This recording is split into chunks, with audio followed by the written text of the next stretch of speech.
studying for the LSAT on and off for almost, I would say, a year now, but it hasn't been consistent. I've been taking some breaks, but so far I've taken the LSAT twice, and I just feel like I haven't like every time I sit down for the LSAT, I just feel like I'm not prepared enough to get the score that I want. And I've been scoring really low, but I've also been struggling a lot with the material because I've went through so many material like the LSAT trainer, the loophole book, Power Score, Kaplan, and I guess like I've been trying to memorize a lot of like the techniques, and I just realized that a lot of these I guess companies and like individuals like they've come up with a technique or a strategy that works for them, but I feel like it just doesn't work for me. And and this is why I guess like I'm reaching out because I feel like I need some tutoring. I need something that's going to help me be consistent with studying and also just get the score I want. Like I'm not aiming for a perfect like 180 or like in the 70s. Like I'll be happy with the 160 or even in the high 160s. I hear you. Well, thanks for sharing the background. It's good to get a sense of what you've done, what you've been through. And it sounds like you need something personalized, something that is not a one size fits all, something that it does not only work for certain people, but rather a prep process that is specific to you and how you think about the exam. Yes. Sure. And it's, I think that's what so many people need. And they pick and choose different elements from what other offerings contain, but it's hard to put them all together. Yeah. And I realized when I sit down for the LSAT and I come across a question and I'm like, oh, this is how the loophole did it, so let me do that. And then I end up doing it, and then I get the question wrong, and I'm like, all right, so I did what they asked us to, like, you know, what they suggested that we do, and I just don't understand what I'm doing wrong, or like why I don't see an improvement in my score. Yeah, I hear you. One thing could be that strategies take a while before you see the results. Sometimes you adopt a new strategy and you go down as you're trying to figure out how to adopt it before you go up. That's one possibility. Another possibility is just that it's not the right technique for you. That's another possibility. Or it could just be that you're doing so many different strategies at the same time or one after the other that you've got bits and pieces of different things going on simultaneously, and you're trying to hold all of it in your head. Yeah, that's basically it.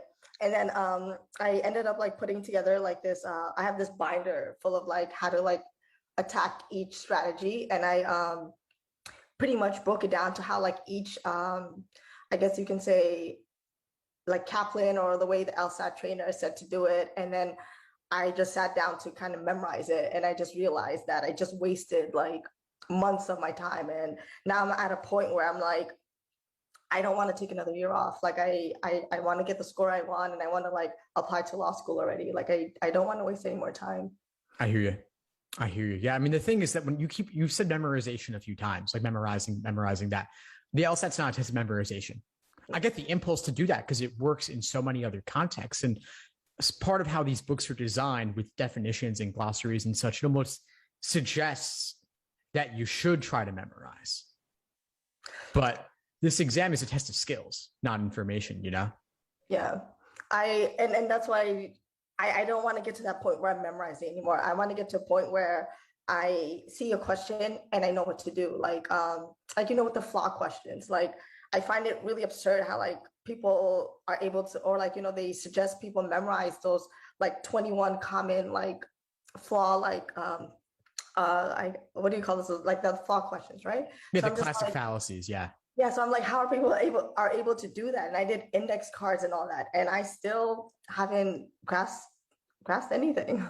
Yeah, well, this exam is an exam of skills based and comprehension, but you can't get it through flashcards alone. I mean, maybe there are a couple of isolated cases where flashcards could be useful, like for indicator words, but that's really it.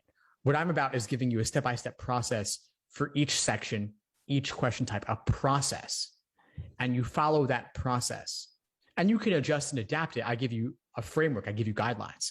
It's a process for approaching questions. It's also a process for how you review questions after the fact, the Socratic review method. So how you analyze any question that gives you difficulty, anything you guessed on, anything that you weren't 100% confident in. Those are all worth reviewing. And I give you a process to follow for reviewing the questions you get wrong. But that's very different than a process for applying formal logic to something. I purchased the Supreme package, and I haven't had like I did a couple of days ago. I haven't had the chance to start my lessons yet, but I'm going to. Today's going to actually be my first day right after work. I'm planning on sitting down and going through the introduction. I found it really helpful going through the individual process of like students who are already enrolled in your course. I was able to relate to a lot of them because I'm not just studying for the LSAT. Like I work during the day, and then afterwards I have to find that energy to get at least 2 hours in. So it was really helpful for me to hear the stories of like students who are already in this course, and they were giving tips on like how to get that energy to even put in 2 hours after work, or how do they or the time management. So that was really helpful for me. And I think, and I felt like, I finally found a course that fits me, because like I get motivated by like the energy that's around me. So when I see that people are in the same like situation or position as I am in, then it kind of motivates me to kind of like get things done. I love that. I'm so glad to hear. That's why I built the course the way I did. Yeah. I also wanted to say that I'm a little worried about like time-wise, because I realized that it's mid-August, and the next time I'm going to be taking the LSAT is in October, and then I think I have one more shot in November.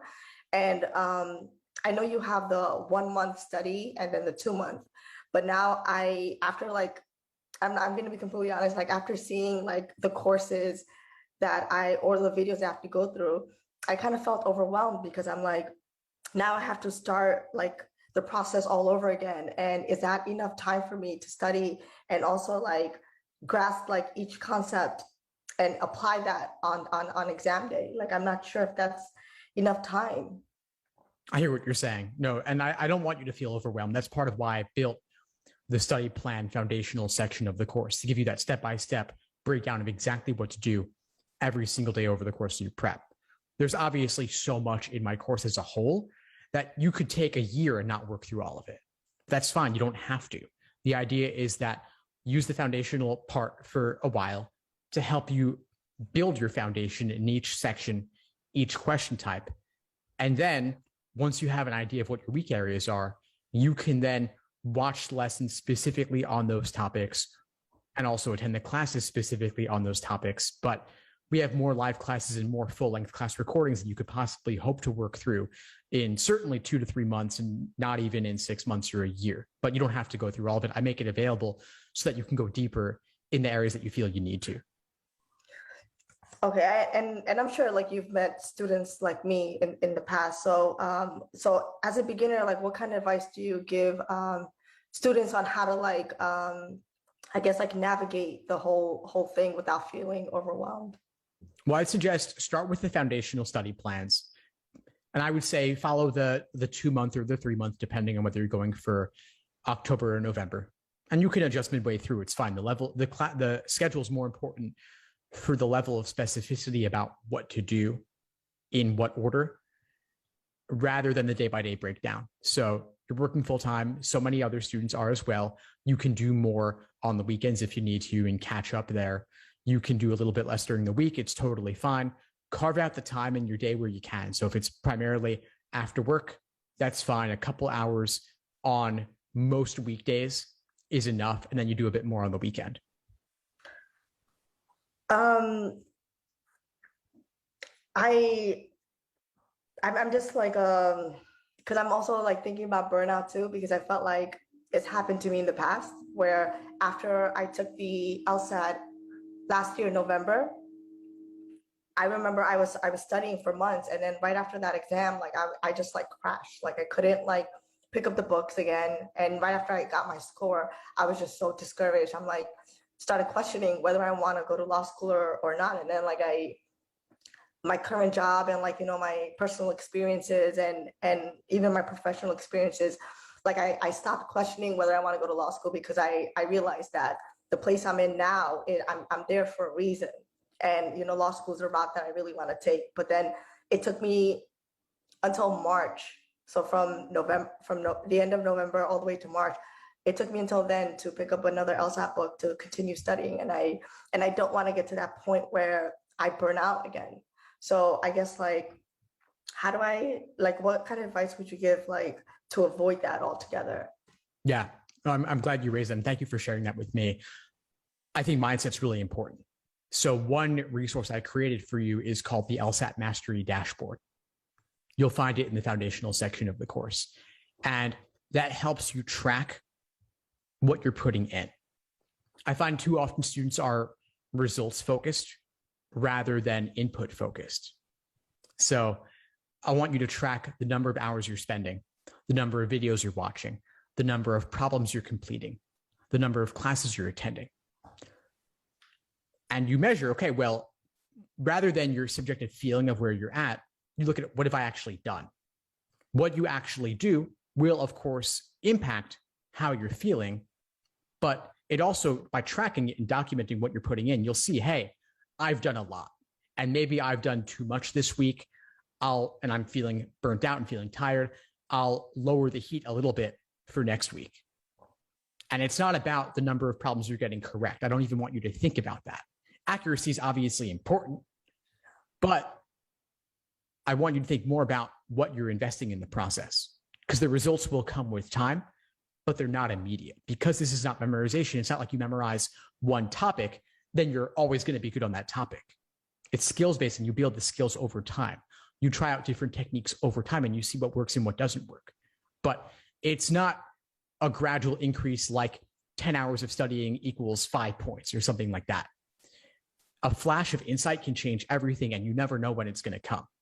But by following the Socratic review method, by following the foundational study plan, you will get there in the end. And you're also not shooting for a 180, so you don't need to study like you are. Obviously, I've said this before, I think everyone should aim for 180, but don't feel like you have to get it. By aiming high, you'll end up higher than you would have been otherwise. Like I'll be ecstatic if I get like 180, but I just feel like my goal overall is to just, because I there's a few schools that I've like I outlined like where I want to go and what scores that they what is the score that what is the median score that they want, and it's ranging in like the high 160s, and of course like there's like Ivy Leagues and all that, but I believe like with Ivy Leagues is like highly competitive. They barely give out like scholarship money, so for me my goal isn't to like get into I guess you could say an Ivy League, but for me, it's like, which school is going to give me the most money, because I don't want to pay for school. Like, I don't want to be in debt. And that's like the most important thing for me. And this is why, like, I'm investing in a LSAT score. I mean, an LSAT tutoring course, because like, it's an investment. And I just feel like this is not the area where I guess like this is the area where I feel like I really want to invest in, because it's in the long run, it's gonna benefit me, because I know so many people who've gone through this through the law school route, and they're in debt or they've dropped out and they never finish, and I don't want to end up like that. Of course not. I don't want you to either. And the importance of this. Getting a high score doesn't have to be 180, but getting a high score can get you a full ride to law school. And yeah. I got the sense from your t-shirt, Close Rikers, that you want to go the public interest route. And I resonate with that a lot. I'm from New York too, so I know what you're talking about there. And so, yeah, let's get you a high score. Let's get you a 160 plus. Let's get you a 170 plus. Let's get you a full ride so you can go that public interest path that I imagine you want to go. Yeah, I do. I've been working with formerly incarcerated people since like I graduated, even before I graduated from undergrad. I got my first internship, and then from there, like I realized like this is the route that I want to go, because I also had brothers who were incarcerated, so this is it has a personal touch, but at the same time, like this is where I know that I know it's very cliche, like, you know, you want to leave the world better than you found it. And I feel like my contribution is in that field. So this is why I'm really hoping that I really make it to where I want to be. I Yeah. hope you do too, and we'll do everything we can to get you there. And you have real concrete motivations that you can keep in mind, and I can sense how those fuel you. And knowing that this is a long journey, we want you to remain fueled with your energy high, but not so high that you burn out early. So let's track your energy. Let's track your forward momentum progress. I'll send you a link to the LSAT Mastery dashboard so you can keep track of what you're putting in. So you don't go too little, you don't go too much. I think the too much is more likely. We'll moderate it accordingly, and we'll guide you along the way. I think that's all I had to pretty much mention. But is there anything else I need to like be aware of for the course or anything like that? Not in particular. I just encourage you, attend classes as you're able, ask questions, participate. You can type in the Zoom chat, you can unmute yourself and ask whatever questions you'd like. I really like to make the classes as interactive as possible. And also feel free to submit requests. You can always email me about particular topics you want to cover, particular questions you want to cover, and we'll add them to the agenda for upcoming classes. Great. Well, thank you so much for your time, Steve. I really appreciate it. Of course, my pleasure. I'm glad we got to meet, and feel free to reach out anytime. Happy to help. Thank you. Of course. Have a good one. You too. Bye. Bye. Thanks for tuning into the show. Please subscribe if you haven't done so already to be notified of new episodes as I release them. And feel free to reach out if you need anything at all as you move forward with your prep. I'm happy to help however I can. In the meantime, I'll wish you all the best and take care.